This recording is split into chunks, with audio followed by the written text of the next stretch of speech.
dans un quartier résidentiel tranquille de Columbus, dans l'Ohio. Au début du mois de septembre, alors que la saison passe à l'automne, les érables qui bordent les rues commencent à changer de couleur. Carol Wilson vit avec son fils Tyler dans une modeste maison à 2 étages située à l'un des coins de la rue. Carol travaille depuis plus de 10 ans dans un cabinet comptable local, Adams Accounting, où elle a gagné la confiance des employés de niveau intermédiaire. Ses cheveux châtain clair sont coiffés en brosse et son apparence est toujours soignée. Pour concilier travail et vie de famille, elle ne manquait jamais de maintenir un emploi du temps détaillé. Maman, je serai en retard aujourd'hui, alors réchauffe-moi une pizza surgelée. Tyler, 16 ans, était grand, avec les mêmes cheveux châtain clair que sa mère et des yeux bleus frappants hérités de son père. Michael. Elle faisait partie de l'équipe de football de son lycée et passait souvent du temps avec ses amis après l'entraînement. À quelle heure rentres-tu à la maison? Tu dois être rentré à 10 heures, dit Carol en se retournant.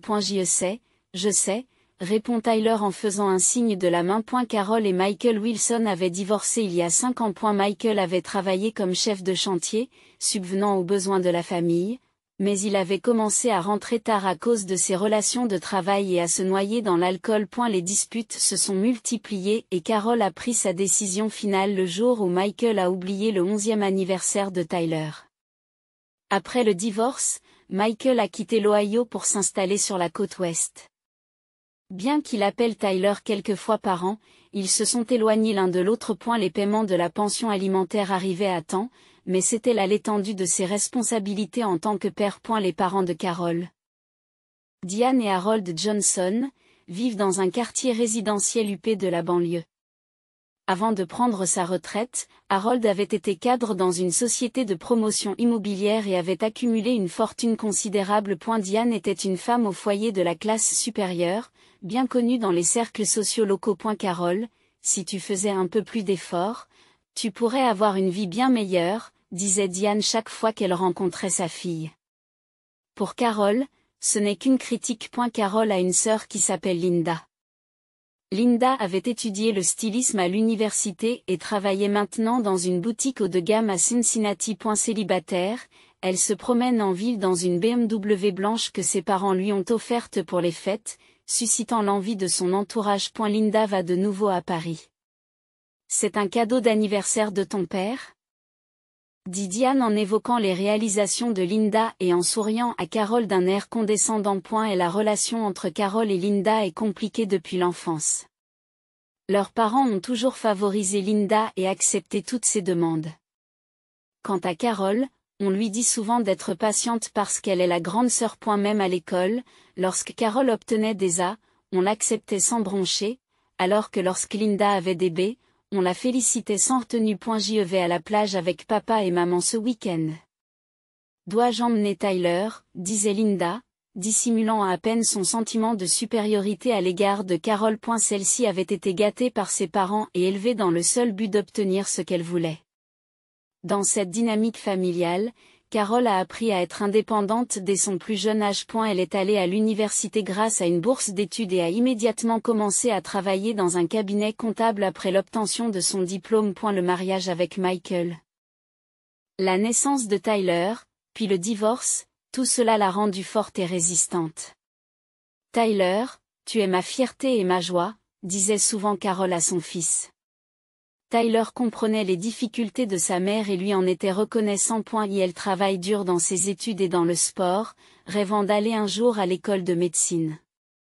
Pour Carol, la famille se résume désormais à Tyler. Bien qu'elle maintienne un contact obligatoire avec ses parents et Linda, la distance émotionnelle entre eux s'accroît d'année en année. Elle se demande parfois pourquoi sa famille est ainsi faite. Mais à chaque fois, le sourire de Tyler l'aidait à repartir de l'avant. Un mardi soir, Carol est angoissée par le retard de Tyler à la maison. Il aurait dû rentrer depuis longtemps.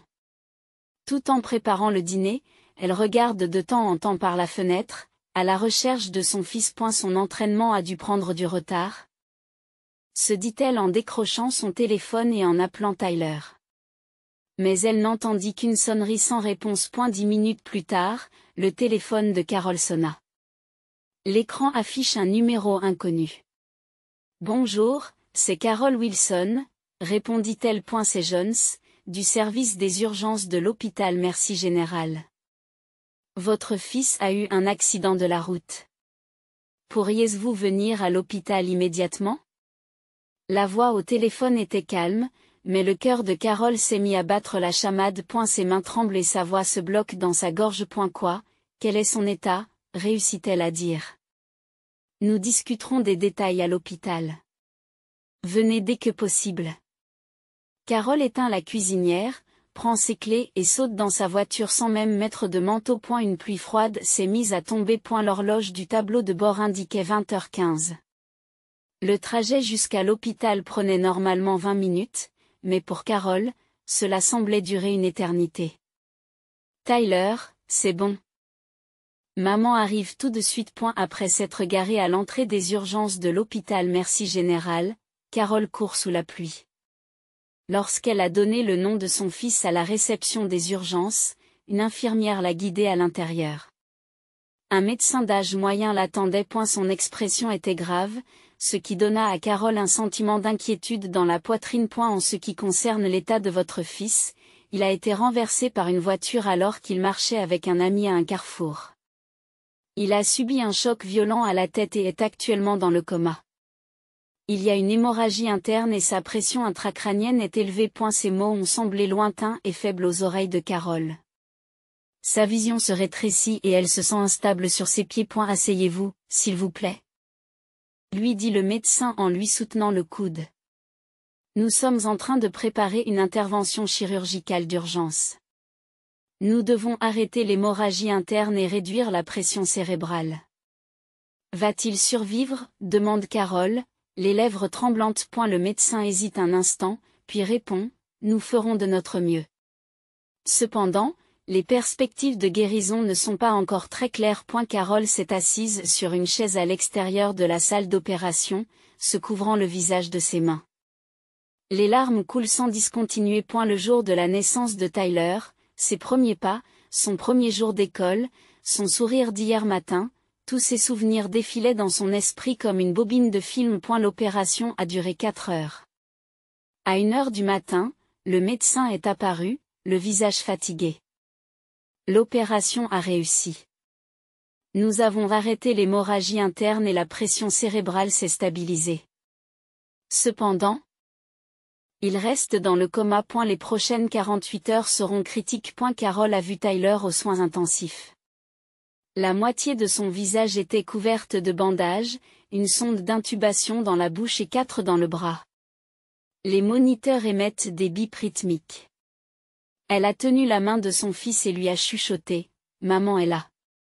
Tu es un garçon fort. Réveille-toi, s'il te plaît. » Vers le matin, après avoir fait une sieste sur un lit d'hôpital, Carol a appelé son cabinet comptable pour obtenir un congé d'urgence. Sa patronne, Margaret, s'est montrée compréhensive et lui a dit, « Prends tout le temps dont tu as besoin. » Je prie pour le rétablissement de Tyler. Dans l'après-midi, une infirmière lui a demandé, « Avez-vous contacté votre famille ?» Carol s'est soudain rendu compte qu'elle n'avait pas pensé à appeler ses parents sous le choc et la confusion. Les doigts tremblants, elle compose le numéro de sa mère. Après 3 sonneries, elle entend la voix de Diane. « Carol ? C'est inhabituel. Que est-ce qui ne va pas ?» Carol explique la situation en retenant ses larmes. Tyler a eu un accident. Il est dans le coma. Les mots s'envolent et Carol prend une grande inspiration. Je suis à l'hôpital. J'ai besoin d'aide. Un moment de silence à l'autre bout du fil.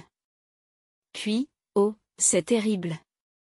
Mais il va s'en sortir, n'est-ce pas? Il est jeune. Carol écoute, incrédule. Non, il ne va pas bien. Son cerveau est endommagé. Je suis désolée, mais nous avons un voyage à Hawaï avec Linda la semaine prochaine. Cela fait 3 mois que nous le prévoyons. Si nous annulons maintenant, nous ne serons pas remboursés. Une vague de froid a envahi le cœur de Carol. Pendant que mon fils oscille entre la vie et la mort, tu t'en sortiras. Tu t'es toujours débrouillé tout seul, dit Diane. Nous irons le voir à notre retour de voyage. Je le dirai aussi à Linda. Carol raccrocha sans un mot. Des larmes coulent sur ses joues. Elle retourna dans la chambre de Tyler et se tint près de la fenêtre, regardant dehors. La pluie avait cessé, mais le ciel était couvert de nuages gris. 3 jours passent. Bien que l'état de Tyler se soit stabilisé, il reste dans le coma. Carol dort dans un fauteuil d'hôpital, à peine capable de se doucher correctement. Ses collègues Jennifer et Mark se sont relayés à l'hôpital pour la soutenir. Ils apportent de la nourriture, des vêtements de rechange et restent parfois avec Tyler pour qu'elle puisse rentrer chez elle et se reposer. Carol, il faut que tu te reposes un peu, sinon tu vas t'effondrer, dit Jennifer. Je vais rester ici, alors rentre chez toi pendant au moins 1 heure. Carol est reconnaissante de la gentillesse de son amie. En revanche, ses parents n'avaient pas donné signe de vie. Le matin du 4e jour, Carol a ouvert les médias sociaux et a décidé de bloquer ses parents et Linda. Elle les a retirés de sa liste d'amis et les a supprimés de ses contacts. Je n'ai plus besoin d'eux, dit-elle doucement. Cet après-midi-là. Alors que Carol caressait doucement la tête de Tyler, on frappa à la porte de la chambre d'hôpital. Madame Wilson, vous avez un appel téléphonique, dit une infirmière. Carol se dirigea vers le téléphone du poste d'infirmière. L'écran affiche le numéro de sa mère. Après un moment d'hésitation, elle décroche. Carol, nous sommes de retour d'Hawaï. C'était un voyage merveilleux, la voix de Diane était joyeuse et sans complaisance. Alors, comment va Tyler? Carol ne répond pas. A eu fait, nous bloquer sur les réseaux sociaux est tellement puéril. Nous sommes de la même famille. Carol garde toujours le silence. Tyler est-il mort? La voix de Diane s'est refroidie. S'il y a de l'argent de l'assurance, pourriez-vous en partager? Vous savez que Linda essaie d'acheter un appartement. Les mains de Carol ont commencé à trembler. Elle ne peut plus rien dire. Les larmes montent à ses yeux alors qu'elle est en état de choc. Carol?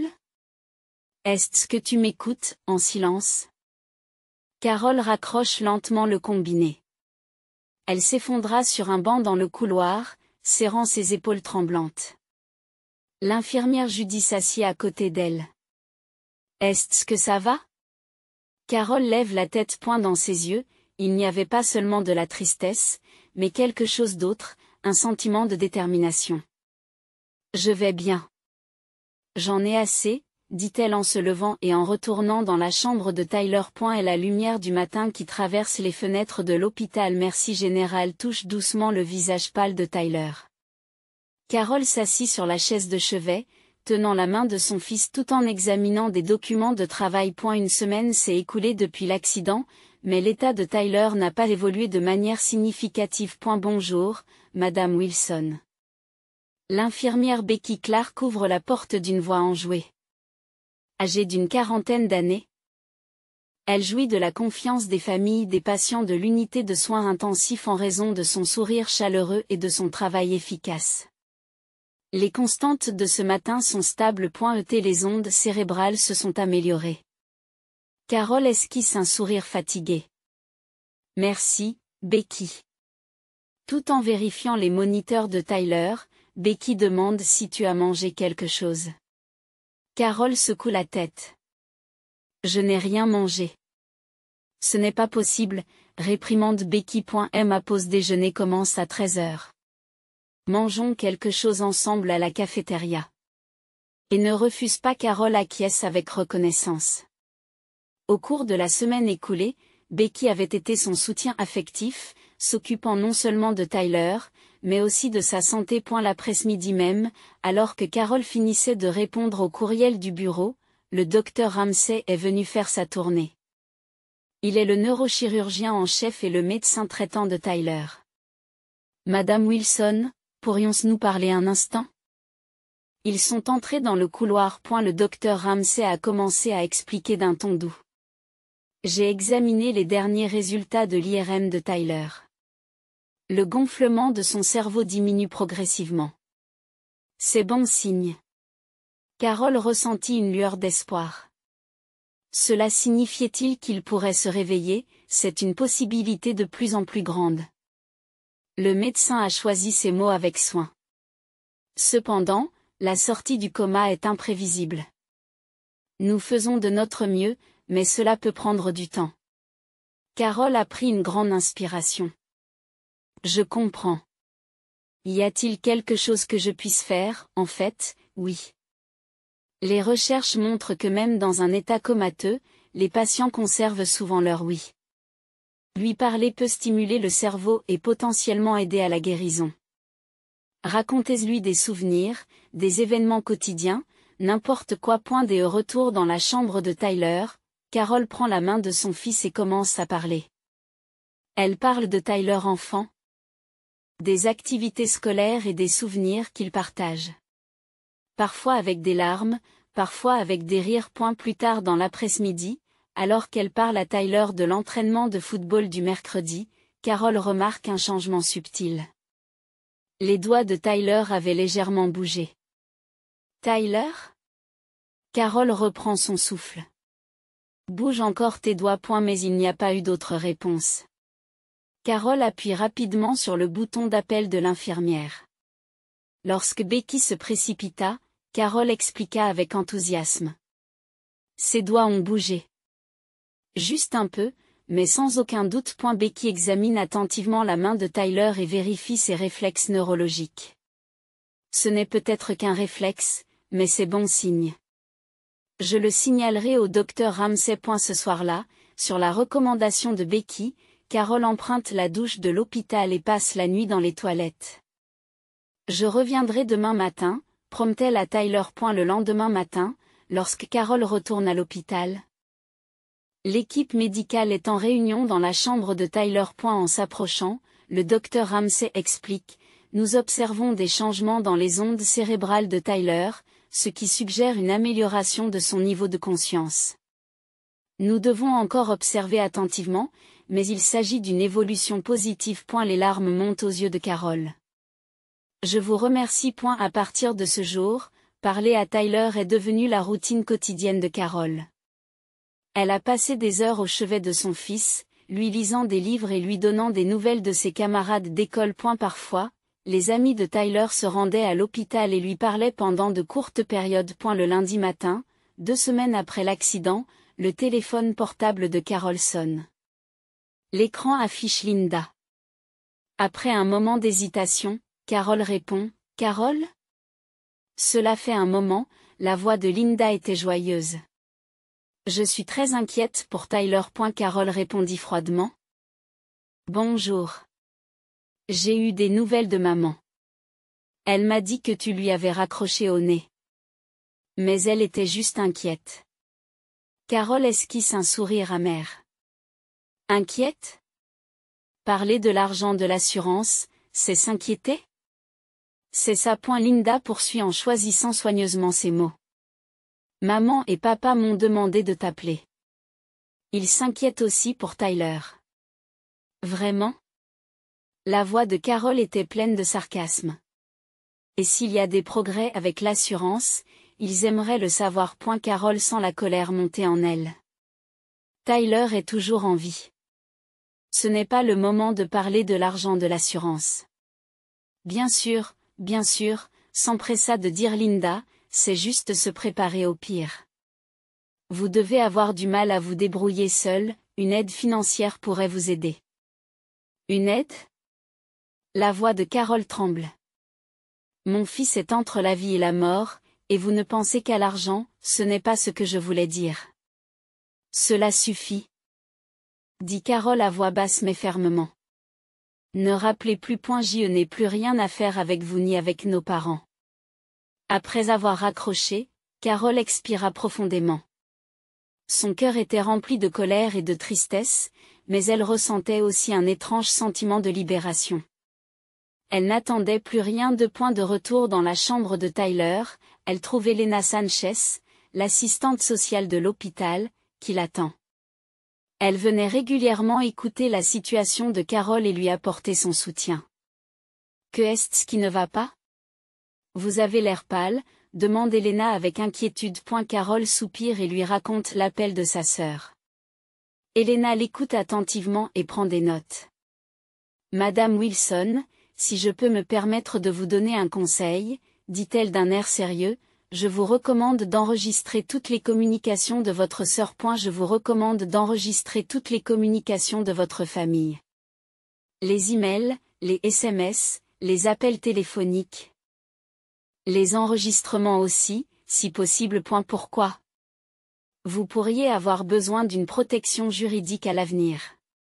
Surtout en ce qui concerne les soins de Tyler ou ses biens, expliqua Elena calmement. Le comportement de tes parents et de ta sœur montre un intérêt financier inapproprié. Cela pourrait déboucher sur des problèmes de tutelle à l'avenir. Carole acquiesça. Carole acquiesce. Mais l'enregistrement est-il légal ? Dans l'Ohio, le consentement d'une seule partie est légal. Cela signifie que tant que vous êtes au courant, tout va bien, dit Elena en montrant le téléphone portable de Carole. Il serait bon d'avoir une simple application d'enregistrement. Ce soir-là, suivant les conseils d'Elena, Carole installe une application d'enregistrement sur son téléphone.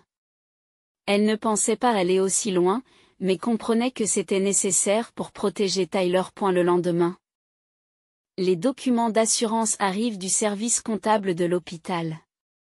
Carole les examine attentivement et remplit les informations demandées. Et la plupart des frais liés au traitement de l'accident seront probablement couverts par l'assurance, mais des demandes supplémentaires pourraient être nécessaires pour la rééducation à long terme. Il y a un problème, demande Nancy. De la comptabilité. Non, tout va bien, sourit Carole. C'est juste que ma famille a un intérêt inhabituel pour l'argent de l'assurance. Nancy affiche une expression compatissante. Cela arrive souvent, malheureusement. Si vous avez besoin de quoi que ce soit, n'hésitez pas à me consulter. À la fin de la semaine, l'équipe médicale de Tyler a tenu une nouvelle réunion d'évaluation. Avec une amélioration continue des ondes cérébrales et des réflexes neurologiques plus actifs, ils ont commencé à faire preuve d'un optimisme prudent. Les signes de rétablissement sont bien présents, a expliqué le docteur Ramsey. Bien sûr. Le chemin vers la guérison complète peut être long, mais nous avons bon espoir. Carole remercie chaleureusement les médecins. Une nouvelle lueur d'espoir s'est allumée dans son cœur. Tyler reviendrait. Cette fois, elle était déterminée à faire tout ce qu'il fallait pour le protéger. De retour dans la chambre, la pluie s'est mise à tomber. Mais Carole avait le cœur net. Elle s'approcha du lit de Tyler et lui parla doucement. Ce ne sera plus très long, Tyler. Le jour où tu nous reviendras se rapproche. Maman t'attendra toujours ici. Et elle serra la main de son fils. Maman. Une voix faible rompit le silence dans la chambre d'hôpital. Carole leva les yeux du magazine qu'elle lisait et regarda le lit. Les yeux de Tyler étaient entr'ouverts et regardaient vers elle. Tyler. Carole sursaute et se précipite aux côtés de son fils. Tu m'entends ? C'est maman. Les lèvres de Tyler remuent légèrement. Maman, où ? Carole appuie sur le bouton d'appel de l'infirmière tout en tenant la main de son fils. En un instant, le personnel médical s'est rassemblé dans la pièce. Becky est la première à arriver et appelle immédiatement un médecin. Tyler, tu es à l'hôpital. Tu as eu un accident.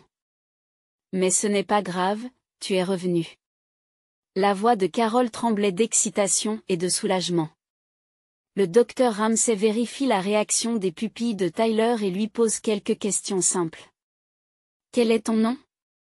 Tyler. Wilson, répondit le garçon d'une voix rauque. En quelle classe es-tu ? Tyler réfléchit un instant et répondit, lycée, 2e année.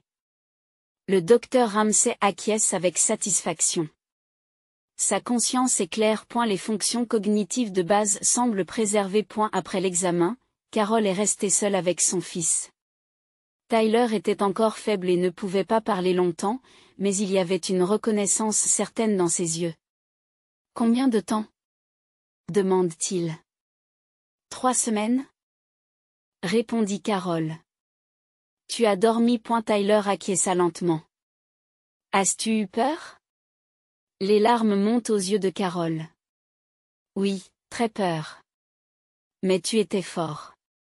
Vraiment fort. Cet après-midi-là, Tyler est progressivement devenu capable de rester éveillé plus longtemps. Il était encore confus mais pouvait reconnaître Carol et le personnel médical. L'équipe de rééducation a procédé à une évaluation et il a été prévu de commencer une rééducation légère le lendemain. C'est un miracle, a déclaré le kinésithérapeute Michael Chin. Son âge et sa condition physique favorisent son rétablissement. Bien sûr, le chemin à parcourir est long, mais il s'en sortira. Carol ne pouvait contenir sa joie. Elle a contacté son lieu de travail et ses amis pour leur faire part du réveil de Tyler. Les félicitations et les mots d'encouragement affluent. Le lendemain matin, alors que Carol aide Tyler à prendre son petit déjeuner, la porte de la chambre d'hôpital s'ouvre. En se retournant, elle aperçoit ses parents et Linda. « Carol, nous avons appris que Tyler s'était réveillé, » dit sa mère Diane. Nous sommes venus tout de suite. Carol reste momentanément sans voix. Son cœur se remplit de prudence et de colère, mais elle essaie de rester calme devant Tyler. Tyler, tu te souviens? Voici grand-mère, grand-père et tante Linda, dit Carol en feignant le calme. Tyler les regarda avec confusion. Ah, oui, c'est vrai. Diane s'approche du lit de Tyler avec un doux sourire. Oh, Tyler. Tu as traversé tant d'épreuves. Grande-mère et grand-père étaient si inquiets. Harold se tient près du lit et tapote légèrement l'épaule de son petit fil. Tu es un garçon fort. C'est le sang de Wilson qui est en toi. Linda sortit une petite boîte de son sac de marque. Un cadeau de rétablissement. Une montre de marque. Parfait pour un lycéen, vous ne trouvez pas? Carol s'est sentie mal à l'aise face à leur apparition soudaine et à leur gentillesse excessive. Pas de contact pendant 3 semaines? Puis apparition dès le réveil de Tyler. Et des cadeaux coûteux. Elle appuya sur l'icône de l'application d'enregistrement et mit son téléphone dans sa poche. Carol, pourrions-nous parler un peu dans le couloir? Demanda Diane. Une fois dans le couloir, Diane change de ton. Pourquoi ne nous as-tu pas dit que Tyler s'était réveillé? Nous sommes de la famille. De la famille, dit Carol d'un ton sarcastique. Quand il était dans le coma, vous êtes allé à Hawaï. Nous n'avons pas pu faire autrement. Nous n'avons pas pu annuler la réservation. Maman, ça suffit, dit Carol à voix basse. Je sais pourquoi tu es ici maintenant. Mais laisse-moi te mettre en garde. Ne cause pas de stress inutile à Tyler. De retour dans la chambre, Harold avait une conversation embarrassante avec Tyler. Linda consultait son smartphone près de la fenêtre. Cet après-midi-là, alors que Carol est brièvement en déplacement professionnel. Harold s'installe au chevet de Tyler. Alors que Carol s'apprêtait à revenir de l'extérieur, elle entendit ces paroles. Tyler, à propos de ton assurance, ta mère a-t-elle entamé les procédures? Lorsque Carol est entrée dans la chambre, Tyler regardait son grand-père d'un air confus. L'assurance. De quoi parlais-tu? Demande Carol froidement. Harold s'empresse de changer de sujet. Oh, juste pour l'avenir.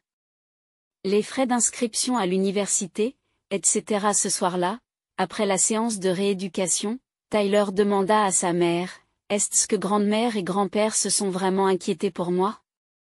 Carol est surprise de la perspicacité de son fils. Il était encore en convalescence, mais il percevait la situation. Je vais être honnête, dit-elle en respirant profondément. Grand-mère et grand-père, ne nous faites pas passer en premier. Surtout pas cette fois-ci. Tyler acquiesça lentement. Je sais. C'est toi qui es resté à mes côtés pendant que je dormais, n'est-ce pas? Carol prit la main de son fils. Chacun montre de l'amour à sa manière. Mais oui, j'étais là pour toi.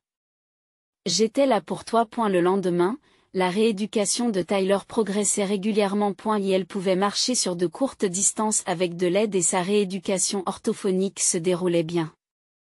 Les médecins ont été stupéfaits par son rétablissement et ont commencé à discuter des plans de sortie. Il devrait pouvoir rentrer chez lui dans 3 jours environ, a dit le docteur Ramsey à Carol. Bien entendu, la rééducation en ambulatoire devra se poursuivre. Carol a été ravie de cette nouvelle et a consulté le personnel de l'hôpital pour organiser une petite fête d'adieu. Elle a décoré la chambre et invité les amis de Tyler. Et comme prévu, ses parents et Linda ont dit qu'ils seraient présents. L'après-midi précédant la sortie, la chambre a été décorée de ballons et d'une banderole de félicitations. Les amis de Tyler sont venus les uns après les autres et le personnel infirmier, y compris Becky, s'est également rendu sur place pour présenter ses félicitations. Carol se préparait tranquillement. Elle avait discuté avec Elena, l'assistante sociale, et tout était prêt avant l'arrivée de ses parents et de Linda. À 3 heures, Diane, Harold et Linda sont apparus. Ils sont entrés dans la pièce avec de larges sourires et ont offert des cadeaux à Tyler. Puis-je avoir votre attention un instant? Carol se plaça au centre de la pièce et dit doucement. Elle sortit une tablette et tapota l'écran. L'air de la pièce se figea. Ce sont des enregistrements des 3 dernières semaines, dit Carol calmement. Ils montrent comment mes parents et Linda se sont comportés pendant que Tyler était dans le coma. Les enregistrements commencent à être diffusés. Les mots de Diane sur l'impossibilité d'annuler le voyage à Hawaï, les questions de Linda sur l'argent de l'assurance. L'interrogatoire de Tyler par Harold. Tout est clairement enregistré. Tyler est mon fils et ma seule vraie famille, dit Carol avec une conviction dans la voix. Je ferai tout pour qu'il se rétablisse. Mais je ne permettrai à personne, même à des parents de sang, d'essayer de profiter de lui. La pièce est devenue silencieuse. Le visage de Diane s'était vidé de ses couleurs, Harold tremblait de colère et Linda baissait les yeux de honte. Maman, appela Tyler depuis le lit. Et elle se redressa lentement et dit d'une voix ferme, je suis fière de ma mère. Elle m'a appris que la vraie famille, ce sont les gens qui restent à tes côtés quand tu as des problèmes. Carol s'est approchée de son fils et lui a passé le bras autour des épaules. 1 an plus tard, des fleurs colorées fleurissaient dans le jardin de Carol et une nouvelle table de jardin trônait sur la terrasse en bois. Maman, j'ai reçu la lettre d'acceptation, dit Tyler en courant dans le salon en brandissant une lettre et en serrant Carol dans ses bras. Elle avait obtenu son diplôme de fin d'études secondaires et s'était inscrite à un programme spécial de bourse d'études à l'école de médecine de l'Université d'État de l'Ohio.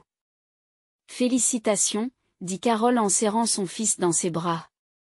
Je savais que tu en étais capable. Le rétablissement de Tyler s'est déroulé à un rythme qui a dépassé les attentes du médecin.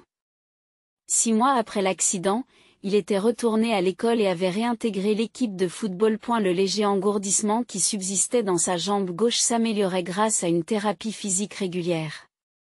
De plus, grâce à son expérience de l'accident et de la convalescence, il avait décidé de poursuivre une carrière dans la médecine d'urgence. Carol, elle aussi, s'est engagée sur une nouvelle voie.